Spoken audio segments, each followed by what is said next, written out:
សូមលំអរកាយជំរាបសួរដល់អ្នកទាំងអស់គ្នាបាទយើងបានមកដល់ភាគទី66រដូវកាលទី2នៃរឿងចាប់កំណត់ជាថ្មីអ្នកប្រយុទ្ធមេឃានឹងអ្នកទាំងអស់គ្នានិយាយទៅគឺ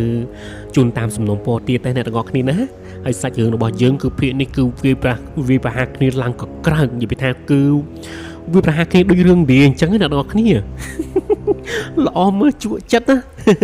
ហ្នឹងហើយមុនចូលទៅកាន់សាច់រឿងរបស់ពួកយើងអ្នកទាំងអស់គ្នាកុំភ្លេចជួយចុច like ចុច share ម្នាក់មួយឲ្យទៅ admin អរគុណទុកជាមុនអ្នកទាំងអស់គ្នាហើយនិយាយទៅគឺការគាំទ្រអ្នកទាំងអស់គ្នាដោយការជួយចុច like ចុច share នឹងគឺជាកម្លាំងធម៌ពលចិត្តគឺ powerful ហ្មងណាហ្នឹងហើយអញ្ចឹងគឺកុំឲ្យបោបាច់យូរអ្នកទាំងអស់គ្នាយើងចូលមកស្ដាប់នៅសាច់រឿងភាគបន្តរបស់ពួកយើងតែម្ដងទៅកំបិតភ្លើងដ៏ធំរបស់វីគឺបានកាប់សង្ខុញសម្ដៅទៅកាន់ក្បាលរបស់ស៊ីយិនរលកនៃព្យុះធម្មពលដ៏គួរឲ្យខ្លាចក៏បានកើតឡើងនៅក្នុងអំឡុងពេលដែលវីបានងាយកំបិតរបស់គេនោះចំណែកឯស៊ីយិនវិញគឺមិនបានបង្ហាញនៅការព្រួយបារម្ភសូម្បីតែបន្តិចឡើយមនុស្សគ្រប់គ្នាកំពុងតែសម្លឹងមើលដល់យកចិត្តទុកដាក់នៅពេលដែលវ័យគឺបានបញ្ចេញកំហឹងឡើងកំរោលគឺវាប្រហារទៅកាន់ស៊ីយិនក្នុងអំឡុងពេលនោះយើងឃើញថាវ័យគេហាក់បីដូចជាបានដឹងនៅរលកធម្មពលមួយដែលបានភាយចេញអំពីរាងកាយរបស់ស៊ីយិនគេបានដឹងហើយថាអំណាចធម្មពលដែលបានភាយចេញអំពីស៊ីយិននោះវាហាក់បីដូចជាអំណាចធម្មពលនៃការរារាំងប៉ុន្តែឃើញថាវ័យនៅក្នុងអំឡុងពេលនេះគឺគេមិនអាចបណ្ដាលឲ្យពេលវេលាគឺកន្លងហួសតទៅទៀតនោះទេគេធ្វើយ៉ាងណាក៏ដោយត្រូវតែធ្វើឲ្យមនុស្សទាំងអស់ដែលកំពុងតែចូលរួមក្នុងការទស្សនាមើលការប្រកួតនៃចម្ងាយសុទ្ធឆ្នាំនេះមើលឃើញថាគេគឺជាមនុស្សដែលអស្ចារ្យដែលខ្លាំងដែលអាចសម្លាប់ទៅលើមនុស្សដែលមានកម្រិតធម្មពលពាក់កណ្ដាលអតិរិទ្ធផ្កាយ3ដំណាក់កាលកណ្ដាលបែបនេះអញ្ចឹងគេចង់ខ្លាយខ្លួនគឺជាអ្នកដែលខ្លាំងអញ្ចឹងទៅអ្នកទាំងអស់គ្នាអំឡុងពេលនោះផងដែរយើងឃើញថាវ័យគេក៏បាននិយាយទៅកាន់ស៊ីយិនផងដែរថាយិនសៀវឯងគឺជាអ្នកដែលបង្ខំយើងនោះទេពេលវេលាថ្ងៃនេះឆ្នាំក្រោយគឺជាថ្ងៃខួបនៃការងាប់របស់ឯងហើយអ្វីគ្រប់បែបយ៉ាងគឺមកពីឯងខ្លួនឯងនោះទេដូច្នេះឯងកុំបន្ទោសយើងឲ្យសោះបាទនិយាយទៅលក្ខណៈថានិយាយបណ្ដើគឺប្រើអំណាចធម្មពលគឺវាសង្កត់បាទទៅផ្នែកខាងក្រោមមិនដើអញ្ចឹងអ្នកទាំងអស់គ្នាបើយើងក្លេចមើលទៅកាន់កំបិតបាទរបស់វីគឺពុតជាធំខ្លាំងមែនតែនតែម្ដងហើយយើងក៏លេចមើលទៅកាន់មូទីឯនោះវិញអ្នកទាំងអស់គ្នាអើយឃើញថាមូទីគេបានបង្ហាញនៅស្នាមញញឹមអញ្ចឹងណាហើយគេក៏បាននិយាយតិចផងដែរថាល្អនៅពេលដែលឆ្កែដែលវាខំគ្នារួចរាល់ហើយនោះទុកឲ្យយើងគឺជាអ្នកយកវាយកទៅស្លស៊ីហើយឆ្កែដែលនៅរស់រានមានជីវិតដង្ហើមទឹកនោះយើងនឹងយកដំបងវាសំពងវាតែបន្តិចនោះវានឹងងាប់ជាមិនខានយីសាហាវហ្មងអ្នកទាំងអស់គ្នានឹងឯអ្នកទាំងអស់គ្នាយើងឃើញថាមនុស្សទាំងអស់គេបានដឹងយ៉ាងច្បាស់ណាថាវ័យគឺបានប្រើអំណាចធម្មពលទាំងអស់របស់គេគឺវាប្រហារទៅកាន់ស៊ីយិនតែម្ដងអ្នកទាំងអស់គ្នាហើយពួកគេក៏ពិតជាមានការតក់ស្លុតខ្លាំងមែនតែនដោយមិននឹកស្មានថាវ័យជ្រកកោននៅក្នុងសមាគមបាទអ្នកចំណាញ់សុទ្ធនៅក្នុងទីក្រុងភៀតបារានដូចជានឹងស៊ីយិនដែរប៉ុន្តែមិននឹកស្មានថាគឺពួកគេនឹងគឺវាប្រហារគ្នាបែបហ្នឹងនោះទេហើយជាពិសេសនោះគេផ្ដោតទៅលើវ័យនឹងតែម្ដងមិននឹកស្មានថាមានអាកំណត់នឹងគឺសាហាវខូខើបែបហ្នឹងអញ្ចឹងណាទាំងអស់គ្នាបើយើងក៏លេចមើលមកកាន់បាទគូលីងដែលជាលោកនាយកសមាគមក៏ដូចជាឈីលីនអំឡុងពេលហ្នឹងគឺពួកគាត់ទាំងពីរនាក់បានដឹងយ៉ាងច្បាស់ផងដែរថាវ័យគឺប្រើអំណាចធម្មពលរបស់ខ្លួនទាំងអស់ហើយគឺដើម្បីសម្លាប់ទៅលើស៊ីយិននិយាយទៅគេធ្វើបែបហ្នឹងគឺដើម្បីចង់ឲ្យខ្លួនគេគឺល្បីអញ្ចឹងណាបើកាលណាគេសម្លាប់ទៅលើស៊ីយិនបានក្នុងនាមគេគឺទៅតែមានកំណត់ធម្មពលពាក់កណ្ដាលអតិរិទ្ធផ្កាយមួយដំណាក់កាលកម្ពូលនោះហើយអាចសម្លាប់ទៅលើស៊ីយិនដែលមានកំណត់ដែលមានអំណាចនៃធម្មពលពាក់កណ្ដាលអតិរិទ្ធផ្កាយ3ដំណាក់កាលកណ្ដាលបាននោះគេនឹងបីល្បាញអញ្ចឹងណាបន្ទាប់ឃើញថាឈីលីនគេក៏បាននិយាយទៅកាន់លោកនាយកបាទគូលីងផងដែរថាលោកនាយកមើលទៅគឺខ្ញុំមិនអាចមើលដោយភ្នែកទៅទេនោះទេ ខ្ញុំត្រូវតែទៅបញ្ឈប់គេមើលទៅអាចចង្រៃវិជីនោះវាកំពុងតែបង្ហាញនូវចេតនាក្បត់មែនទែនហើយខ្ញុំមិនអាចឈប់មើលបាននោះទេនៅក្នុងអំឡុងពេលនឹងផងដែរបាទគូលីងគាត់ក៏បាននិយាយថាជប់សិនលោកមើលទៅយិនសៀវទៅមើលទៅសម្លាញ់ទៅយិនសៀវគឺមិនបានបង្ហាញនៅកាយវិការភ័យខ្លាចតក់ស្លុនទៅលើអំណាចធម្មពលនៃការវិប្រហារបស់វិជីនោះទេមិនអីនោះទេនៅក្នុងអំឡុងពេលនោះផងដែរយើងឃើញថាបាទបិសាចកញ្ចាស់ហួរដែលកំពុងតែមើលនោះគេក៏បានត្បូចពុកមាត់របស់គេបន្ទិញពុកមាត់សរបស់គេហ្នឹងអ្នកគ្នាគេបាននិយាយថាមើលទៅហាក់បីដូចជាវ័យឈីគឺកំពុងតែបង្កប់នៅអំណាចធម្មពលលាក់បាំងមួយនៅក្នុងចុងកបិតរបស់គេបើកាលណាអាលអិតយិនសៀវគឺវាហ៊ានតែធ្វើប្រហែលតែបន្តិចនោះកំបិតនោះនឹងទៅកំតិចរាងកាយរបស់វាជាមិនខាននឹងអ្នកនរគ្នានិយាយថាកន្លែងហ្នឹងអ្នកនរគ្នាមានអារម្មណ៍ដូចក្នុងរឿងឌីអត់ខណ្ឌវ័យឈីកាប់កំបិតមកកាន់ក្បាលរបស់សយានហ្នឹងគឺមិនតមកដល់ទៀតណា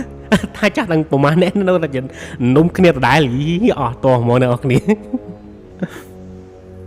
យើងឃើញថានៅក្នុងអំឡុងពេលនេះនៅសល់តែ10វិទៀតតែប៉ុណ្ណោះអ្នកទាំងអស់គ្នាកំបិតបាទភ្លើងយក្សដ៏ធំរបស់វ័យឈីគឺចិត្តមកដល់ក្បាលរបស់សយានមែនតែនហើយនៅក្នុងអំឡុងពេលនោះផងដែរយើងឃើញថាឈីលីនបាននិយាយថាអត់ទេខ្ញុំត្រូវតែទៅរៀងបើមិនចឹងទេយើងនឹងត្រូវខាត់បង់ទាំងពីរជាមិនខានគូលីងខ្ញុំត្រូវតែទៅរៀងនៅក្នុងអំឡុងពេលនោះផងដែរអ្នកទាំងអស់គ្នាយើងឃើញថាឈីលីនគេក៏បានបាទបាត់ខ្លួនចេញពីតុកគេនិយាយរបស់គេភ្លាមតែម្ដងដល់ឃើញដូច្នោះភ្លាមឃើញដូច្នោះនោះយើងឃើញថាលោកនាយកគូលីងក៏មិនអាចបាទគឺនៅរងចាំបានដែរគាត់ក៏ត្រូវបង្ហាញខ្លួនជាមួយនឹងគូឈីលីននៅក្នុងអំឡុងពេលហ្នឹងទៅបន្ទាប់ពីបានឃើញកាយវិការរបស់តាចាស់ទាំងពីរនាក់បាទលោកនាយកក៏ដូចជាលោកនាយករងបែបហ្នឹងនោះស្រាប់តែបិសាចកញ្ចាស់ហូក៏គេគឺមិនអាចទប់បានដែរអ្នកទាំងអស់គ្នាគេក៏បានទៅធ្វើការរាំងនៅចំពីមុខបាទលោកនាយកគូលីងក៏ដូចជាលោកនាយករងឈីលីននៅក្នុងអំឡុងពេលហ្នឹងទៅបន្ទាប់មកស្រាប់តែបិសាចកញ្ចាស់ហូគេក៏បាននិយាយហើយក៏បានសាច់ថាយ៉ាងម៉េចតាចាស់ពីរនាក់ឯងគឺចង់លូកដៃចូលក្នុងការប្រកួតនេះតាពិតមែនដែរទេ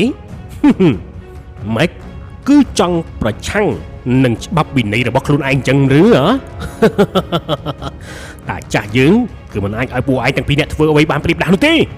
អំឡុងពេលនោះផងដែរយើងឃើញថាលោកនាយកគូលីងគាត់ក៏បាននិយាយទៅកាន់បិសាចកញ្ចាស់ហូតើលោកកំពុងធ្វើអី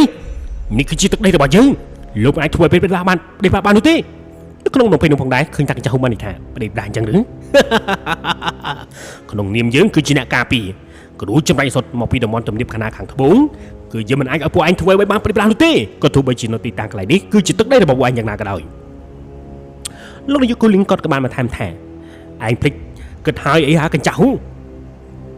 ងត្រឹមតែមានអំណាចសម្រាប់ថោពលពាក់កណ្ដាលទីផ្កាយ8ហើយពួកយើងគឺជាអ្នកដែលមានប្រថោពលពាក់កណ្ដាលអត្តរិញផ្កាយ8រហូតដល់ទៅ2នាក់ឯងគិតថាឯងអាចទប់ទល់ជាមួយយើងបានបែបហ្នឹងឬនៅមានឈីលីនមួយទៀតណានៅក្នុងពេលនោះផងដែរយើងឃើញថាលោកនាយកគូលីងគាត់បាននិយាយទៅកាន់លោកនាយករងឈីលីន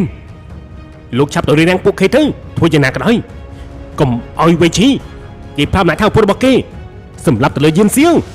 បាទនិយាយទៅគឺហាក់បីដូចជា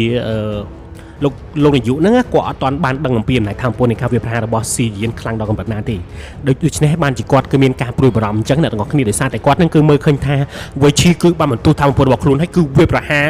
ទៅកាន់ស៊ីយិនទាំងអស់តែម្ដងអញ្ចឹងបានធ្វើឲ្យគាត់គឺមានការព្រួយបារម្ភនៅក្នុងអំឡុងពេលនោះផងដែរឃើញថាឈីលីនបាននិយាយទៅកាន់លោកនាយកគូលីងលោកនាយកកុំបារម្ភអីខ្ញុំគឺជាអ្នកទៅរៀបរៀងពួកគេអំឡុងពេលនោះផងដែរយើងឃើញថាលោកនាយកឈីលីនបាទគាត់ក៏បានបាទហោះសម្ដៅទៅទីតាំងកន្លែងដែលវ័យឈីគឺកាប់ទៅលើស៊ីយិនអញ្ចឹងណាអ្នកទាំងអស់គ្នាអូហូយយើងឃើញថានៅទីតាំងកន្លែងដែលវ័យឈីគឺបានប្រើអំណាចធម្មពលមកវាប្រហារកាប់ទៅកាន់ស៊ីយិននោះយកទៅទីតាំងកន្លែងនោះគឺមើលលេងឃើញអ្នកទាំងអស់គ្នាវាពោពេញដោយព្យុះបាទអាប់នៃធម្មពលអវកាស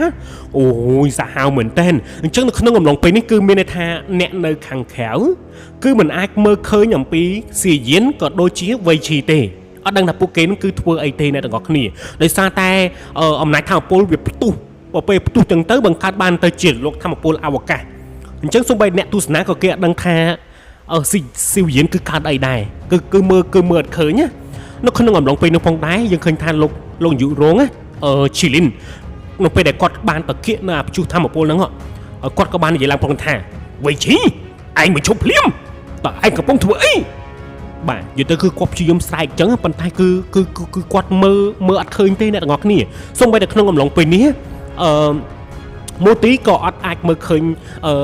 ស៊ីយិនក៏ដូចជាវៃឈីដែរគឺអត់ឃើញទេអញ្ចឹងអ្នកនរគ្នាគឺបានដឹងហើយណាថាអំណាចធម្មពលនៃការវាយប្រហារគ្នារវាងអ្នកដែលមានកម្រិតធម្មពលពាក់កណ្ដាលអន្តរិយហ្នឹងគឺគួរខ្លាចដល់កម្រិតណានោះឥឡូវនេះយើងក៏លេចមកកាន់បាទតាចាស់បិសាចកញ្ចាស់ហួរហើយក៏ដូចជាលោកអាយុគូលីងវិញកំពុងតែប្រជុំមុខដាក់គ្នាអញ្ចឹងនៅក្នុងអំឡុងពេលនោះផងដែរគឺឃើញថាកញ្ចាស់ហួរបិសាចកញ្ចាស់ហួរគេក៏បានសើចមើលទៅសមាគមអ្នកចម្លែកអសត់នៅក្នុងទីក្រុងវិខេតបុរាណថ្ងៃនេះនឹងត្រូវវិនាសខ្ទេចខ្ទីហើយបន្ទាប់ពីឃើញថាបិសាចកញ្ចាស់ហួរសើចបែបហ្នឹងនោះឃើញថាលោកអាយុបាទគូលីងគាត់ក៏បាននិយាយបិសាចកញ្ចាស់ហួរឯងបញ្ចេញអំណាចធម្មពលរបស់ឯងមកថាឯងខ្លាំងដល់កម្រិតណាទៅថ្ងៃនេះតាចាស់យើងនឹងធ្វើឯងបានដឹងថាអំណាចនៃធម្មពលអ្នកដែលមានតំណែងជានាយកនៃសមាគមចម្លែកសុទ្ធនោះគឺគួរខ្លាចដល់កម្រិតណានោះនៅក្នុងអំឡុងពេលនោះផងដែរឃើញថាបិសាចកញ្ចាស់ហួរគេក៏បានស្ដោះទឹកមាត់បែបឌឺគូលីងអើយគូលីងមើលទៅឯងគឺខ្លាំងបានតែមាត់នោះទេនៅក្នុងអំឡុងពេលនោះផងដែរអ្នកទាំងអស់គ្នាគឺស្រាប់តែបិសាចកញ្ចាស់ហួរគេក៏បានបញ្ចេញនូវធម្មពលរបស់គេភ្លាមតែម្ដងអ្នកទាំងអស់គ្នានៅក្នុងអំឡុងពេលដែលបិសាចកញ្ចាស់ហួរបានបញ្ចេញនូវអំណាចធម្មពលនៃកម្លាំងធាតុរបស់គេនោះអ្នកទាំងអស់គ្នាអើយអំណាចធម្មពលរបស់គេមិនមែនអំណាចធម្មពលពាក់កណ្ដាលទៅនេះផ្កាយ8នោះទេវាមិនមែនជាអំណាចធម្មពលពាក់កណ្ដាលទៅផ្កាយ8ធម្មតាទេអ្នកទាំងអស់គ្នាណាគឺជាអំណាចធម្មពលពាក់កណ្ដាលអតិរិទ្ធផ្កាយ8ដំណាក់កាលកំពូលខ្ពស់បំផុតបាទចិត្តកើនឡើងដល់កម្រិតធម្មពលពាក់កណ្ដាលអតិរិទ្ធកាយ9បាត់ទៅហើយដូច្នេះហើយបានជាតាហ្នឹងគឺអត់ខ្លាចទៅលើឈីលីនហើយជាមួយនឹងគូលីងហ្នឹងណា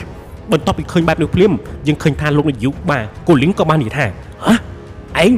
ឯងមិនមែនមានកម្រិតធម្មពលពាក់កណ្ដាលអតិរិទ្ធផ្កាយ8ទេតើវាអាចទៅរួចបានដល់របៀបណាទៅក្នុងរយៈពេលមិនដល់1ឆ្នាំផងតើឯងអាចកើតឡើងកម្រិតធម្មពលបែបនេះបានដល់របៀបណាវាមិនអាចទៅរួចទេវាមិនអាចទៅរួចនោះទេបាទនឹងអ្នកនរគ្នាគឺដូចអ្វីដែរលោកនាយកបាទគូលីងគាត់បាននិយាយអញ្ចឹងណាក្នុងការកើនឡើងពីកម្រិតធម៌ពលពីមួយផ្កាយទៅមួយផ្កាយហើយពីអាចចន្លោះផ្កាយហ្នឹងណានៅក្នុងទ្វីបនៃការបង្កើតបែកគុណគឺយូរខ្លាំងមែនតើហើយគឺមិនងាយនោះទេលុះត្រាតែមានការជំនួយអ្វីមួយយ៉ាងឯងគឺទៅកើនឡើងកម្រិតធម៌ពលដល់ខ្លាំងបែបហ្នឹងចាក់ស្ដែងអ្នកនរគ្នាមើលតែស៊ីយានយើងទៅដឹងហើយថាអ្នកដែលអ្នកវឹកហាត់បាទនៅក្នុងទ្វីបនៃការបង្កើតក្បាច់គុណនេះគឺមិនងាយកើនឡើងនៃកម្រិតធម៌ពលទេគឺកម្រខ្លាំងមែនតើប៉ុន្តែថាស៊ីយានយើងក្នុងការប្រយុទ្ធដល់បណ្ដោះអាសន្ននោះគឺស៊ីយានគឺអាចប្រើស្នាមសាក់គ្រួសារតកោស៊ីវក៏ដូចជាខ្សែស្លាយហិតអាឌីទេពគឺអាចធ្វើឲ្យគេកើនឡើងកម្រិតធម៌ពលគឺនៃកម្លាំងធាតុហ្នឹងគឺអាចបណ្ដោះអាសន្នបានពីកម្រិតធម៌ពលពាក់កណ្ដាលត្រីផ្កាយ3ដំណាក់កាលកណ្ដាលឡើងដល់ផ្កាយ5អញ្ចឹងណាប៉ុន្តែកម្រិតធម៌ពលជាអចិន្ត្រៃយ៍ធម៌ពលពិតប្រាកដគឺមិនងាយទេអ្នកទាំងអស់គ្នាអញ្ចឹងគឺសម្រាប់តាកញ្ចាស់បិសាចកញ្ចាស់ហួរនេះគឺកើនឡើងកម្រិតធម៌ពលបែបហ្នឹងគឺបានធ្វើឲ្យលោកនាយកគូលីងគឺពិតជាមានការញ័រក្នុងចិត្តណាដល់មិននឹកស្មានហើយក៏មានការភ្ញាក់ផ្អើលខ្លាំងដែរមិននឹកស្មានថាតើគេវឹកហាត់ដល់របៀបណាទៅគឺទៅកើនឡើងកម្រិតធម៌ពលដល់កម្រិតហ្នឹងអញ្ចឹងណាស្របពេលវេលានោះផងដែរនៅលើលំហអាកាសផ្នែកខាងជ្រុងមួយនៅទីតាំងកន្លែងនៃការប្រកួតនៃការចំណាយសុទ្ធដែរនោះក៏យើងឃើញថាមានតាចាស់ម្នាក់ក៏ដូចមានគ្នាមួយក្រុមគឺបានបង្ហាញខ្លួនផងដែរដោយតាចាស់ម្នាក់ហ្នឹងគឺគ្មាននរណាក្រៅអំពីព្រឹទ្ធាចារ្យស៊ននោះទេអ្នកទាំងអស់គ្នានិយាយទៅគឺព្រឹទ្ធាចារ្យស៊នគឺជាអ្នកខ្លាំងលាក់មុខអ្នកទាំងអស់គ្នាណានិយាយទៅគាត់មិនធន់បានបង្ហាញនៅអំណាចធម៌ពលរបស់គាត់គឺអួតក្អេងអាងនៅឡើយនោះទេហើយនៅក្នុងអំឡុងពេលហ្នឹងគឺគាត់មិនបានខ្វាយខ្វល់ទៅនឹងលោកអាយុបាទគូលីងក៏ដូចជាបិសាចកញ្ចាស់ហួរទេគឺគាត់សម្លឹងមើលទៅកាន់លោកធម្មពលនៃបាទអវកាសបាទដែលជាទីតាំងកន្លែងស៊ីយានហ្នឹងហើយគាត់ក៏បានដកដង្ហើមបន្តិចហើយក៏បាននិយាយឡើងផងថាពិតជាមិនធម្មតាពិតមែនអំណាចធម្មពលរបស់សម្លាញ់ទូចយានស៊ីវពិតជាស័ក្តិសមណាស់ដែលលោកម្ចាស់តូចគឺមានការស្ងើចសរសើរបែបនេះនោះបាទនិយាយទៅគឺគាត់សម្លឹងមើលហើយហាក់ដូចជាគាត់គឺបានដឹងអំពីលទ្ធផលអ្វីម្យ៉ាងអញ្ចឹងណាអ្នកទាំងអស់គ្នានឹងឥឡូវនេះយើងក៏លេចមើលមកកាន់ស៊ីយានរបស់យើងវិញដែលកំពុងតែស្ថិតនៅក្នុងអាប់នៃ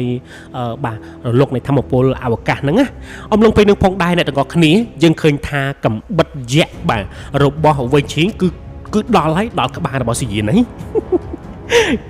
nơi nào thì cái lại đang nẹt ở kia mẹ làm hết đôi không hưởng đi rồi ôi sao mình tên cặp mà du mà giảng cái tầm đó ông lúc phải được phong đai xì dính kê cọp ban lực đầy được hàng đam được bỏ kế làng lơi bình tĩnh hay bình lư cài này bỏ kế có ba mình chinh nó bình lư đẹp xong mấy nền nạp lưng su kia hai bình tóm mà kê cọp ban này dây từ căn với chi phong đại thẻ kính chào với chi mới tới ẩm này thăm một vô được bỏ ánh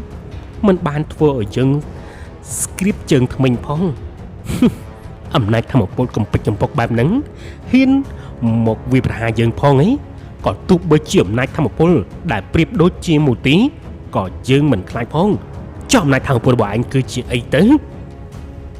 ông long pay nó phong đai này được ngọt khné chứng khơi thả xì dính kê cọc ba mình chân là thăm một vô là nạp lưng bà su kiến là lớn đây là bỏ kê phim phim tai một đón bọn tao bắt khơi ta xì dính cọc ban phơi ca chừng ôi từ căn cầm bắt bà ở lưng đại cầm pông tại cắp sầm đau một căn ba là bỏ kê nó không ngầm long pay nữa hai bọn tao bắt dân khơi thả lúc này thăm một vô còn lăn lư xô tại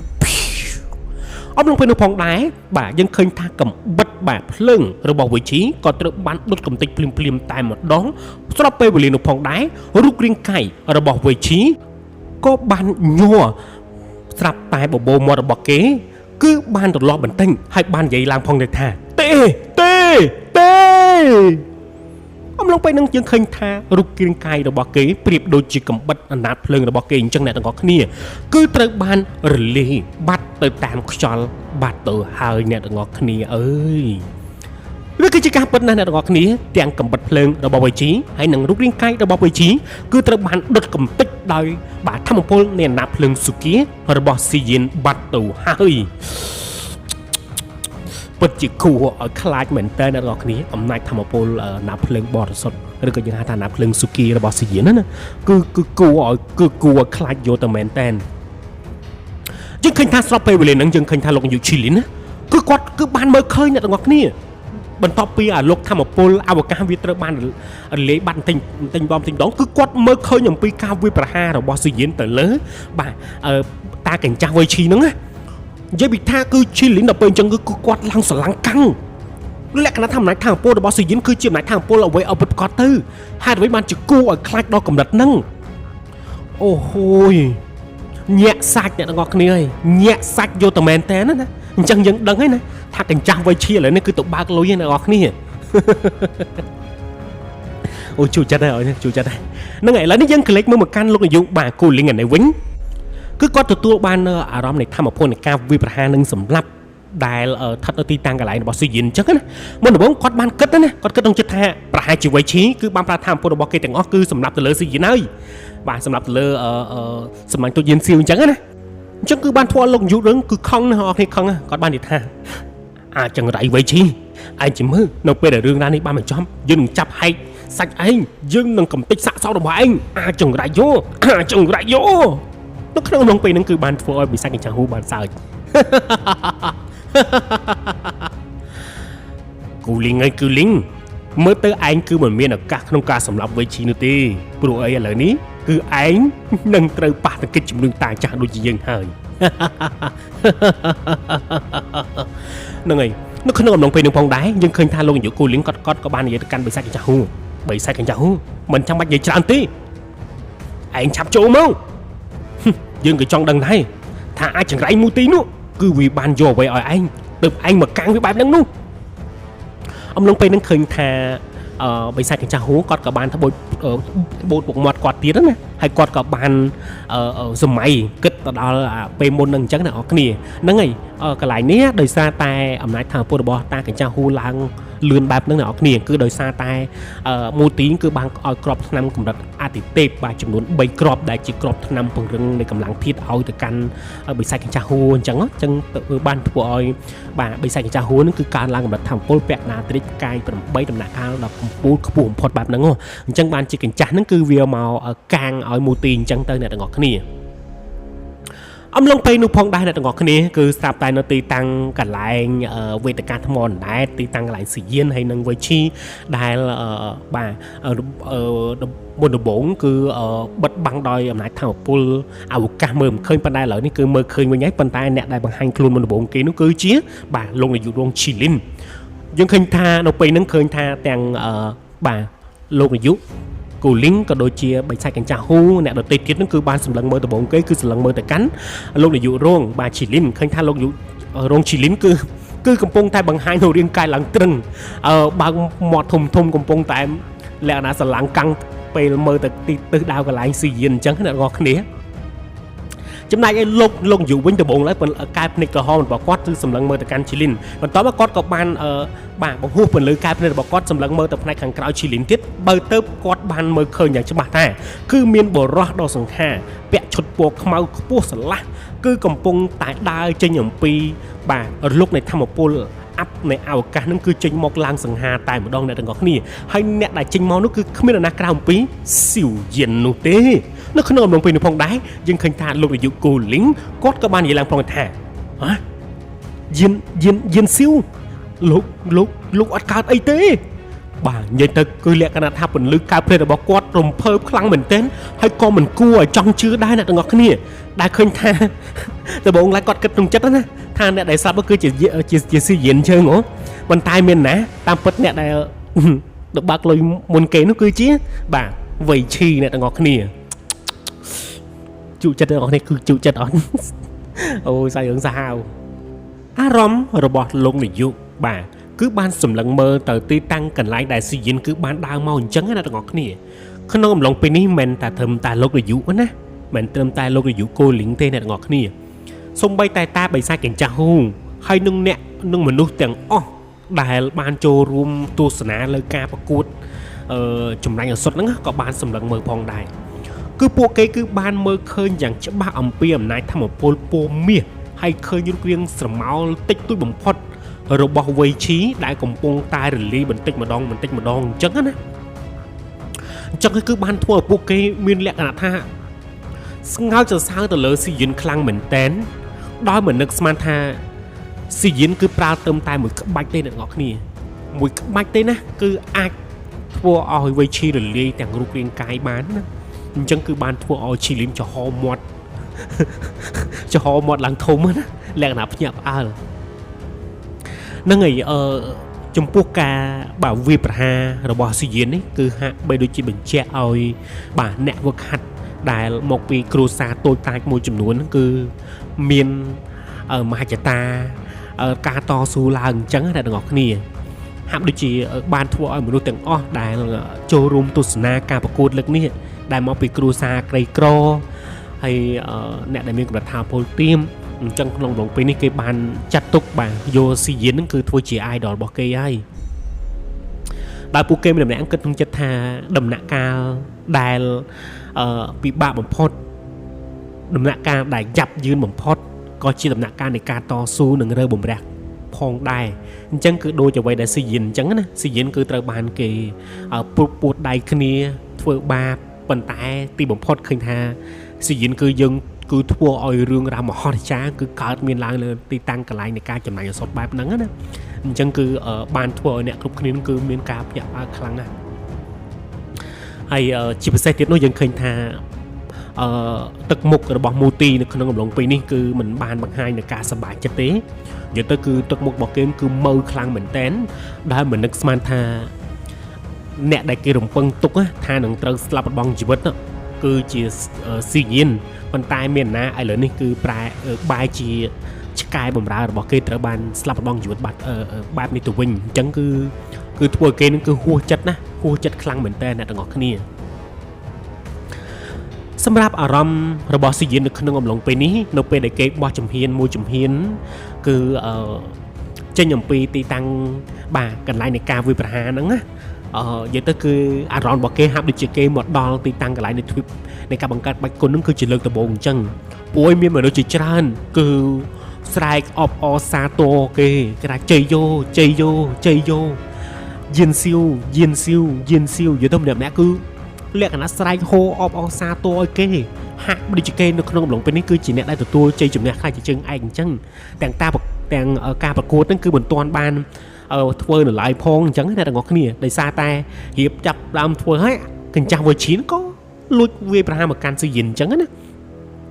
អញ្ចឹងអារម្មណ៍របស់មនុស្សគ្រប់គ្នាដែលចូលរួមទស្សនាគឺមិនខុសអំពីលោកនាយកគូលីងទេគិតថាស៊ីយិនគឺត្រូវបានសម្លាប់ដោយវ៉ាឈីប៉ុន្តែនៅពេលដែលឃើញ idol របស់គេនៅរស់រីកបញ្ជូតវាសប្បាយចិនរូបភាពទាំងអស់ហ្នឹងគឺធ្វើឲ្យស៊ីយិនយើងគឺនឹកឃើញដល់រឿងរ៉ាវដែលបានកន្លងហួសហើយនៅឯទ្វីបកម្លាំងធាតុណានៅពេលដែលគេចាក់ចេញមកអ្នកទាំងអស់គ្នាអញ្ចឹងគឺមានមនុស្សជាច្រើនគឺបាទមកហាយហោមនាំដំណើរគេអញ្ចឹងណាអញ្ចឹងគឺបានធ្វើគេនឹងគឺសម័យឃើញរូបភាពគ្រប់បែបយ៉ាងបាទនៅឯទ្វីបកម្លាំងទៀតអញ្ចឹងគឺធ្វើឲ្យស៊ីយិនគឺបាននឹកដល់មនុស្សជាទីស្រឡាញ់របស់គេនឹកដល់មីដូសានឹកដល់ស៊ុនអឺកូនរបស់គេលោកគ្រូ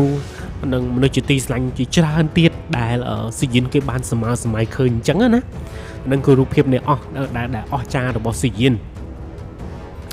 បើយើងក្លែកមើលទៅកាន់បិសាចកញ្ចាស់ហ៊ូនៅក្នុងអំឡុងពេលនេះនិយាយទៅគេបានប្រើកសែតភ្នែកសម្លឹងមើលទៅកាន់មូទី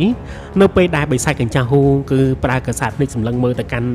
បាទមូទីបែបហ្នឹងនោះគឺបានធ្វើឲ្យស៊ីយិនគឺបានមើលដឹងយ៉ាងច្បាស់ថាតាមពិតទៅគឺកញ្ចាស់បិសាចហ៊ូនេះគឺមិនមែនវៃឈីគឺជាអ្នកដែលអញ្ជើញមកទេបាទគឺជាមូទីបាទគឺជាអ្នកឲ្យវាបកាងអញ្ចឹងណាអញ្ចឹងគឺជាបាទដល់ពេលវេលាដែលស៊ីយិនគឺត្រូវតែកម្ចាត់ហើយស្រាប់ពេលវេលានោះផងដែរយើងឃើញថាស៊ីយិនក៏បានបាទនិយាយទៅកាន់លោកនាយកគូលីងលោកនាយកមើលទៅគឺខ្ញុំគឺបានប្រើអំណាចធម្មពលរៀងធ្ងន់បន្តិចហើយគឺខ្ញុំបានសម្លាប់សមាជិកម្នាក់ដែលគឺជាប្រធានអ្នកចំណាយសុទ្ធនៅក្នុងសមាគមអ្នកចំណាយសុទ្ធបុរាណនៃទីក្រុងធាតុបុរាណរបស់យើងហើយមើលទៅគឺលោកគឺមិនដាក់ទោសអ្វីទេតាមពិតមែនដែរទេព្រោះឲ្យខ្ញុំគិតថាវាហាក់បីជាត្រូវបានដកបន្លាដល់គ្រោះថ្នាក់មួយដែលជាបន្លាពឹសស្ថិតនៅក្នុងសមាគមរបស់យើងទៀតផងអំឡុងពេលនេះផងដែរយើងឃើញថាលោកនាយកគូលីងគាត់ក៏បាននិយាយទៅកាន់ស៊ីយិនផងដែរថាសម្លាញ់ទុតយិនសៀល្អខ្លាំងណាស់មនុស្សអាក្រក់ដូចជាគេគឺវាស័ក្តិសមគឺទទួលទោសបែបនេះអំឡុងពេលនោះផងដែរអ្នកទាំងអស់គ្នាយើងឃើញថាបិសាចកញ្ចាស់ហ៊ូគឺបានសម្លឹងមើលទៅកាន់បាទគូលីងនៅពេលដែលគេនិយាយបែបហ្នឹងចំណែកស៊ីយិនបន្ទាប់ពីបានទទួលនៅពាក្យបាទរបស់គូលីងហើយសព្វស៊ីយិនយើងគឺបានប្រើចរណាហោះយ៉ាងលឿនអ្នកនរគ្នាលឿនជាងលបឿនពន្លឺទៀតណាមួយផ្លែតតែប៉ុណ្ណោះគឺបានមកដល់ពីមុខបាទលោកនាយកបាទគូលីងបាត់ទៅហើយអ្នកទាំងអស់គ្នាលឿនដល់ថ្នាក់គឺធ្វើឲ្យបិសាចកញ្ចាស់ហ៊ូនឹងគឺស្រឡាំងកាំងតែម្ដងអ្នកទាំងអស់គ្នានៅពេលដែលគេបានឃើញនៅអាលបឿននៃការហោះរបស់ស៊ីយិនគឺលឿនបែបហ្នឹងណាដោយមិននឹកស្មានថាអំណាចធម្មពលរបស់គេគឺមានកម្រិតធម្មពលពាក់កណ្ដាលត្រីផ្កាយ3ដំណាក់កាលកណ្ដាលទេប៉ុន្តែវាអស្ចារ្យបើប្រៀបធៀបទៅនឹងគេដែលមានកម្រិតធម្មពលពាក់កណ្ដាលត្រីផ្កាយ8ចំណុចខ្លះគេមិនអាចធ្វើបានដូចជាស៊ីយិនទេអញ្ចឹងគឺមានន័យថាអំណាចធម្មពលពាក់កណ្ដាលត្រីផ្កាយ3ពាក់កណ្ដាលរបស់ស៊ីយិននេះគឺវាអស្ចារ្យអញ្ចឹងបើសិនជាស៊ីយិនគឺមានកម្រិតធម្មពលពាក់កណ្ដាលត្រីផ្កាយ8ដូចគេនោះតើវាគួរឲ្យខ្លាចដល់កម្រិតណាទៅអញ្ចឹងគឺនៅក្នុងអំឡុងពេលហ្នឹងគឺបានធ្វើឲ្យកញ្ចាស់បាទបិសាចកញ្ចាស់ហ៊ូហ្នឹងគឺគិតហ្មងគិតនឹងចិត្តថាគឺមិនអាចនៅបានទេអញ្ចឹងគឺត្រូវតែដកឃ្លាសិនហើយបើសិនជានៅនោះគឺមានងាប់អត់អំពើនឹងឯងអ្នកទាំងអស់គ្នាហើយយើងឃើញថាសូម្បីតែលោកនាយកគូលីងណាឈីលីនបាទទាំងលោកនាយករងហ្នឹងគឺស្ងើចសរសើរទៅលើស៊ីយិនខ្លាំងមែនតើនិយាយទៅចង់និយាយថាប្រហែលនាទីនេះគឺសរសើរទៅលើស៊ីយិនរហូតតែម្ដងហើយadminក៏ព្យាយាមរៀងបង្រួមបន្តិចដែរអ្នកនរគ្នាប៉ុន្តែរៀនបង្រួមខ្លាំងទេខ្លាចបាត់សាច់រឿងអំឡុងពេលនេះផងដែរយើងឃើញថារូបរាងបាទរបស់បិសាចកញ្ចាស់ហ៊ូក៏បានបាត់បន្តិចម្ដងនិយាយទៅគឺរាងកាយចាប់ដើមព្រិលណាអ្នកនរគ្នាអញ្ចឹងនៅក្នុងអំឡុងពេលនឹងផងដែរស្រាប់តែរូបរាងកាយរបស់បិសាចកញ្ចាស់ហ៊ូគឺបានបាត់ភ្លាមតែម្ដងអំឡុងពេលហ្នឹងគឺបានធ្វើឲ្យបានលោកនាយកគូលីងក៏ដូចជាអ្នកដទៃទៀតហ្នឹងគឺសម្លឹងមើលទៅទីតាំងកន្លែងដែលបិសាចកញ្ចាស់ហ៊ូបង្ហាញខ្លួនប៉ុន្តែឥឡូវបានបែរជាបាត់ខ្លួនអញ្ចឹងណាពេលហ្នឹងផងដែរគឺស្រាប់តែលោកនាយកគូលីងគាត់ក៏បាននិយាយថាតើបិសាចកញ្ចាស់នោះវាកំពុងតែធ្វើអ្វីវាកំពុងតែចង់ធ្វើរឿងអាក្រក់ទៀតតើពិតមែនដែរទេស៊ីយិនបានបង្ហាញស្នាមញញឹមបន្តិចស៊ីយិនបាននិយាយថាវាមិនអាចទៅរួចនោះទេបន្ទាប់ពីបានឮស៊ីយិននិយាយបែបហ្នឹងនោះ យើងឃើញថាលោកនាយកក៏ដូចជាលោកនាយករងគឺបានដឹងអំពីចេតនានៃចិត្តរបស់ស៊ីយិនអញ្ចឹងណាប៉ុន្តែគាត់កំពុងតែសង្ស័យថាស៊ីយិនយើងកំពុងតែគិតអីនិយាយទៅគឺកន្លែងចំណុចនេះអេដមីនក៏ឆ្ងល់ដែរថាហេតុអីបានជាពួកគេបានអនុញ្ញាតឲ្យបិសាចកញ្ចាស់ហ៊ូនគឺចាក់ចេញយ៉ាងលឿនអញ្ចឹងណាបងប្អូននិយាយទៅគឺកន្លែងចំណុចហ្នឹងអេដមីនឆ្ងល់ប៉ុន្តែប្រហែលជាស៊ីយិនគឺមានដូចថាដឹងពីល្បិចរបស់បិសាចកញ្ចាស់ហ៊ូនហ្នឹងហើយការស្លាប់របស់វ័យឈីគឺមិនបានធ្វើឲ្យលោកនាយកបាទគូលីងក៏ដូចជាលោកនាយករងឈីលីនគឺមានការរែកក្នុងចិត្តទេជាក់ច្បាស់ណាស់វ័យឈីក៏ទោះបីជាមិនត្រូវបានសម្លាប់ដោយស៊ីយិនយ៉ាងណាក៏ដោយក៏ប៉ុន្តែសម្រាប់គាត់ទាំងពីរនាក់គឺបានដឹងយ៉ាងច្បាស់ហើយថាវ័យឈីនឹងត្រូវតែកម្ចាត់ដោយពួកគាត់ទាំងពីរនាក់អញ្ចឹងណាអញ្ចឹងប៉ុន្តែចៃដន្យឥឡូវនេះគឺស៊ីយិនគឺត្រូវស៊ីយិនគឺជាអ្នកសម្លាប់អញ្ចឹងទៅអញ្ចឹងវាដូចជាការដាក់ទោសទៅលើបិសាចកញ្ចាស់វ័យឈីអញ្ចឹងអ្នកនរគ្នា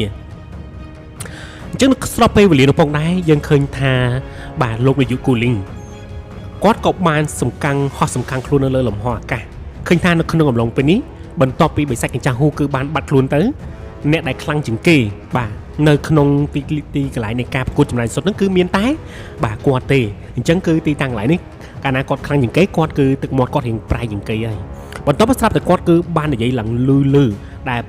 គាត់គឺបានប្រើអំណាចថាពលរបស់គាត់ណាទៅពេលដែលបញ្ចេញតាមរយៈសម្លេងនៃសម្លេងអញ្ចឹងទៅគឺបានធ្វើសម្លេងគាត់លឺឡើងពេញនឹងតែម្ដងគាត់បាននិយាយថាអ្នកទាំងអស់គ្នាដោយសារតែឥឡូវនេះវ័យជីគឺត្រូវបានកម្ចាត់ដោយព្រឹទ្ធាចារ្យកិត្តិយសរបស់យើងហើយដូច្នេះតំណែងដែលជាអ្នកដែលជាប្រធានក្នុងការចំណាយសុទ្ធរបស់ពួកយើងនឹងត្រូវធ្វើការជ្រើសរើសមួយទៀតក្នុងការស្លាប់របស់វ័យជីគឺជាការសមស្របបំផុតដោយសារតែគេគឺមានបំណងក្បត់ទៅលើសមាគមរបស់ពួកយើងដូច្នេះគេសមតែស្លាប់ហើយដោយសារតែគេគឺមានបំណងចង់សម្លាប់ទៅលើព្រឹទ្ធាចារ្យកិត្តិយសរបស់យើងគឺជាសម្លាញ់ទូចយិនសៀវនោះប៉ុន្តែចៃដន្យនេះគឺត្រូវបានព្រឹទ្ធាចារ្យកិត្តិយសរបស់យើងសម្លាប់វិញដូច្នេះតំណែងដែលជាប្រធាននៃការចំណាយសុទ្ធសម្រាប់សមាគមរបស់យើងគឺត្រូវឲ្យព្រឹទ្ធាចារ្យកិត្តិយសយិនសៀវគឺជាអ្នកដែលឡើងជំនួសអូហូយអ្នកទាំងអស់គ្នាបន្ទាប់ពីអ្នកទាំងអស់គ្នាដែលជា fan របស់ស៊ីយិនគឺបានឮពីការប្រកាសរបស់លោកនាយកគូលីងថាស៊ីយិនគឺខ្លាយទៅជាប្រធានចំណាយសុទ្ធនៅក្នុងទីក្រុងប្រខេតបុរាណហ្នឹងពួកគេសប្បាយចិត្តយកទៅមែនតើអ្នកទាំងអស់គ្នាពួកគេម្នាក់ដែលជាអ្នកក្រីក្រអ្នកដែលជាគ្រូចំណាយសុទ្ធថ្នាក់ទាបពីមុនចង់ខ្លាយទៅជាគ្រូចំណាយសុទ្ធថ្នាក់កំពូលហើយបែរជាអត់បានចូលរួមព្រោះខណៈពេលខ្លះខណៈឈោមើងក៏អាប៉ែវ័យឈីនឹងមិនឲ្យខ្ញុំមើលផងនិយាយទៅគឺវាលក្ខណៈរើសអើងណាអញ្ចឹងនៅពេលដែលឃើញថាស៊ីយិនគឺជាគ្រូចំណាញ់គឺជាប្រធានអ្នកចំណាយសុទ្ធថ្មីនោះពួកគេសប្បាយចិត្តណាស់អ្នកនរគ្នាគឺសប្បាយចិត្តយកទៅមែនតែម្ដងគឺស្រែកក៏ហូសប្បាយហ្មងបាទប៉ុន្តែអ្នកដែលរៀងស្រឡាំងកាំងភ័ណ្ឌភាំងជាងគេនោះគឺជាស៊ីវយិនអ្នកទាំងអស់គ្នាមិនបានជាស៊ីយិនស្រឡាំងកាំងធ្វើទឹកមុខបែបលក្ខណៈថាអត់ចង់បានអញ្ចឹងបាទយើងពិតឆ្ងល់អត់អ្នកនរគ្នាបាទអេដមីនក៏ឆ្ងល់ដែរមកដល់កន្លែងចំណុចនេះសាច់រឿងរបស់យើងក៏បាន slash ត្រឹមនឹងអ្នកទាំងអស់គ្នាហើយនិយាយទៅមានពិតជាចង់ដឹងខ្លាំងមែនតែម្ដងជួយមើលតើបាទកញ្ចាស់មួយទីនោះគឺដោះស្រាយដោយរបៀបណាព្រោះឥឡូវនេះគឺបិសាចកញ្ចាស់ហ៊ូគឺបានរត់បាត់ហើយសាច់រឿងរបស់យើងគឺកាន់តែក្តៅកគុកឯអ្នកនរគ្នាណាជក់ចិត្តទៅអ្នកនរគ្នានោះមែនអត់នឹងហើយអញ្ចឹងយើងរងចាំតាមដានទស្សនាស្ដាប់នៅពីបន្តទៀតអ្នកនរគ្នាណានិយាយទៅគឺសាច់រឿងរបស់យើងនិយាយទៅមានឆ្លៀតមែនតែនក្នុងការបកប្រែអ្នកនរគ្នាហើយកន្លែងចំណុចខ្លះក៏រៀងពិបាកបកដែរប៉ុន្តែមានគូព្យាយាមខ្លាំងមែនតែនលក្ខណៈសម្រិតសម្រាំងណាធ្វើយ៉ាងណាគឺកែសម្រួលឲ្យអ្នកនរគ្នាគឺស្ដាប់ទៅគឺជក់ចិត្តទៅតាមសាច់រឿងរបស់យើងហើយក៏អរគុណផងដែរសម្រាប់ការគ្រប់គ្រងបាទរបស់អ្នកទាំងអស់គ្នានិយាយទៅការគ្រប់គ្រងរបស់អ្នកទាំងអស់គ្នាហ្នឹងហើយគឺជាកម្លាំងចិត្តនៃធម្មពលមួយបាទដ៏មហិមាមែនតើសម្រាប់ admin បើមិនមានការគ្រប់គ្រងរបស់អ្នកទាំងអស់គ្នាទេប្រហែលជាទឹកចិត្តរបស់ admin ក៏អត់មានទៀតដែរក្នុងការធ្វើវីដេអូរបស់ពួកយើងអញ្ចឹងណាអញ្ចឹងគឺអ្នកទាំងអស់គ្នាគឺការគ្រប់គ្រងខណៈការជួយចុច like ចុច share គឺ admin សប្បាយចិត្តធំហ្មងអ្នកទាំងអស់គ្នានឹងអរគុណច្រើនអ្នកទាំងអស់គ្នាជួបគ្នាជាមួយអ្នកមាននៅសាច់រឿងពីបន្តបាយ